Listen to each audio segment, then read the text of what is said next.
నాలాగా దేవాలయాలు ఇష్టపడే వాళ్ళందరికీ కాంచీపురం చాలా బాగా నచ్చేస్తుంది. కామాక్షి అమ్మ శక్తిపీఠం. విష్ణుమూర్తి ఉగ్ర రూపంలో ఉంటారండి ఈ గుడిలో. ఎంత బాగుంటుందో. పక్కనే ఉంటుంది దేవాలయం కామాక్షి అమ్మకి. అడిగితే ఎవరైనా చెప్తారు, ఖచ్చితంగా వెళ్ళండి. ఏకాంబరేశ్వర ఆలయం. మనకి ఓపిక ఉండాలి కానీ చాలా పెద్ద గుడి, నడవలేం అసలు. పార్వతీమాత ఎంత చక్కగా పట్టుకుని ఉంటారో శివయ్యని, చూడడానికి చాలా ముచ్చటగా ఉంటుంది. కచ్చబేశ్వర ఆలయం. ఈ ఆలయానికి కూర్మావతారంలో వచ్చారట విష్ణుమూర్తి శివుడిని దర్శించుకోవడానికి, అందుకని ఈ పేరు వచ్చిందంట. ఆ చేపల్ని చూస్తే అమ్మో చాలా బాగున్నాయి. చక్కగా భరతనాట్యాలు అన్నీ వేస్తూ ఉన్నారండి.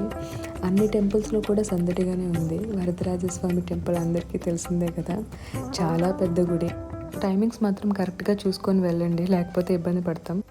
చిత్రగుప్తుని గుడి కూరగాయలతో చక్కగా అలంకరించారు. 7 దీపాలు పెట్టి 7 ప్రదక్షిణలు చేస్తే చాలా మంచిదని నమ్ముతారండి. ఈ పాండవ దూత పెరుమాళ్ టెంపుల్. ఇక్కడ కృష్ణావతారం ఉగ్ర రూపంలో దర్శనమిస్తుంది విగ్రహం. చాలా చాలా బాగుంటుంది.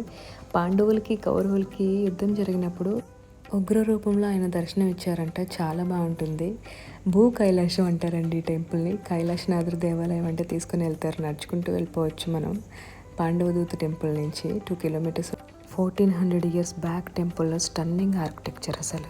కాంచీపురం వెళ్తే ఖచ్చితంగా ఈ దేవాలయాలన్నీ దర్శించుకోండి.